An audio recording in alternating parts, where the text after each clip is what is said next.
做着自由的模型，听 CGO 为您分享。Hello， 大家好，欢迎各位收看这一期的魔玩分享。本期要和各位分享的是泛乐文化1:7比例钢铁侠马克44反浩克装甲。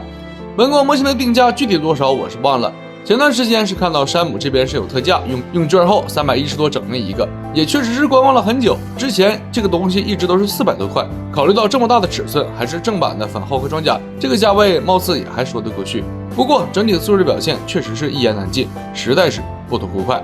在此之前，我要讲一件非常美好的事情。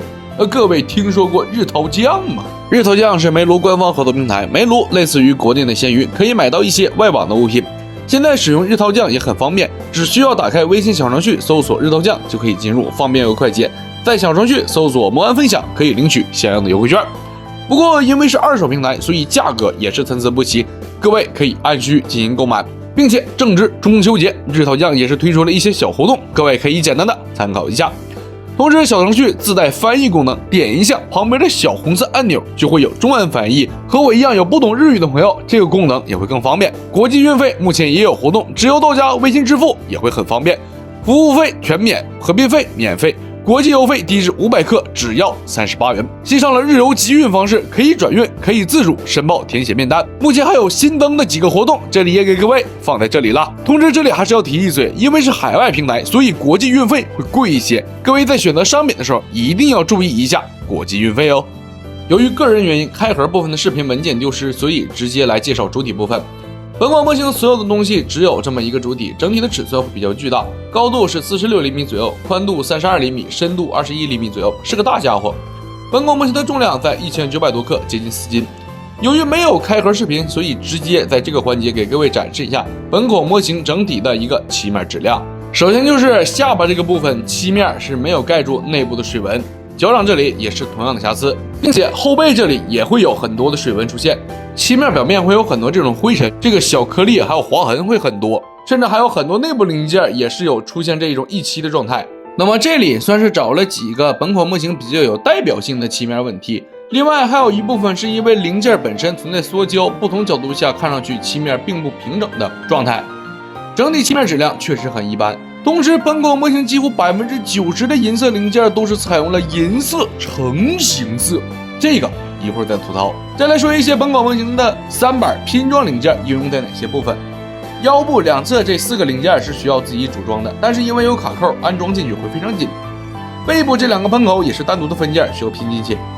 小臂这里的银色零件和手肘部分的遮挡零件都是后续的拼装，2个可动手是完全拼装出来的。由于体积限制，手指的可动比较一般，不过造型做的还不错，这一点我个人比较喜欢。而且我这里有一个疑问，这2根手指内部有一条扣，是设定是这样吗？还是为了展示压杆？那为啥另外2个没有啊？有懂的朋友解答一下吗？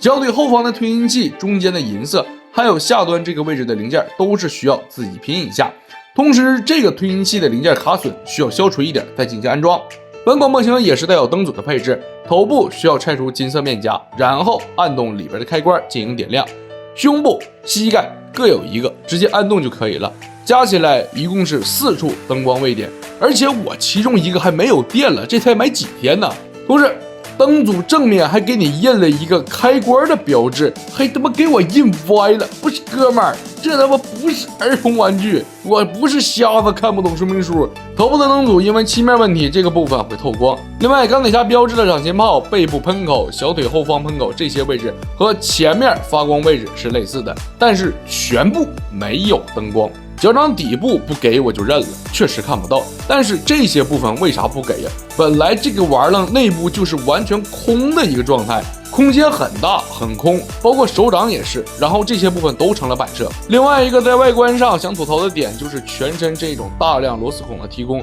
你这玩意儿也没有合金件全塑料的配置，有必要整这么多螺丝吗？正面看大腿和手臂都很明显，更不用说侧面再看了，哪怕做一下遮挡零件我也算你努力过了。然后来看看本款模型的一些可动和玩法。胸部和头部最主要的玩法就是打开头盔，然后解锁周围的盖板，就可以看到内部的驾驶员。可以用1:7的钢铁侠，或者是放一些合适的1:100比例高达模型。不过内部放腿的空间有限，想要放高达的话，基本上只能放一半，并且这些部分都是采用了磁吸接口，拼起来会很爽，也是这一款模型我最满意的一个部分。这个设计我感觉才是这一款模型应该有的质量。不过从这里我还是要吐槽一下，如果我没看错，本款模型只有胸口这么一大块零件是提供了完整的银色漆面，其他的都是一些小的银色点缀，甚至还有像反浩克装甲内侧这一大块零件，一整个都是金属成银色。我很不理解，给点银色漆面真这么难吗？而且胸部这个零件上方这个模块也是完全的成银色零件，你们在制作的时候看这样真的好看是吧？给这玩意厮杀分色是吧？把水纹当细节是吧？而且带漆面的还会被装甲覆盖，成银色全部裸露在外了，太对了。头部其实还有一段展开，头部内侧也是安装了磁铁，这个部分也可以再展开一层。头部可动主要是依靠后方的这个中心卡榫，非常松，无法固定位置。想要摆出打开头盔，然后露出内部钢铁侠的这个动作，还需要稍微的加固一下，并且左右侧摆也是靠着这个关节，这个可动会比较怪。腰部是一个球形关节连接，当然了，可动直接忽略不计。整个手臂可动设计还算可以，但是在活动的过程中，手臂和胸部的连接容易松脱，卡扣没有起到太好的作用。整体的关节内部都有卡位，大部分的固定效果还说得过去。肩胛部分有设计弹簧，做出避让可动，想法很好，也有一定的实用性。肩部整体可动，也就是当前的水平，曲肘活动幅度在90度左右，也有做出一些防穿帮的设计，这个部分还可以。手臂外侧的金色护甲是带有拉伸可动，内部的爪子也可以再拉伸一段，并且这个部分的零件也是带有一些活动，内部整体的细节刻画也还可以。侧肩甲一小片带有一点轻微的可动，但是整体比较薄，安装腿部的时候需要注意一下。虽然本款模型的胯部有设计下拉关节，但是大腿为一整块的固定结构，所以并不支持侧摆调整位置，也不支持下拉，只能前后稍微的调整一下位置。膝盖部分也是带有一点可动，很微弱，不过这个部分的防穿帮设计和手臂一样还行。可动比较差，就导致膝盖后方配置的2个弹簧让位零件成为了摆设。脚腕是球形关节，有可动，但是腿部这个状态吧，也就不奢求摆什么动作了。其实整体的这个可动性对我个人来说，本身反浩克装甲就是这么一个大体型的东西，加上本本口模型确实也很大，可动能达到当前水准，能保持一个比较良好的稳定性，对我来说就已经够用了。只不过我是感觉腿部后方那2个弹簧让位结构明明做出来了，但是一点用也没有，有点可惜了。另外就是本款模型整体的体型，我个人感觉还是比较不错的，摆在柜子上站尸或者是用来镇宅，还都是一个比较不错的选择。但是漆面质量有问题，各种螺丝孔的提供，再来就是关节还容易松脱，以及大量银色、成银色零件的使用，都让这一款模型整体的观感是要大大减分的。虽然我个人没有接触过几个钢铁侠的模型，但是按照我买的那个价格，加上这一款模型整体的体型，我感觉还是比较值的。只能说买回来了，这一大堆的缺点真的是打了我一个措手不及，因为这一大堆的瑕疵真的让我很难去接受，所以这个东西就直接摆在柜子上，就不要去动它了。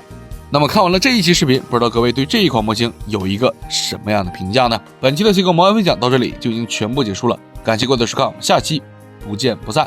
拜拜。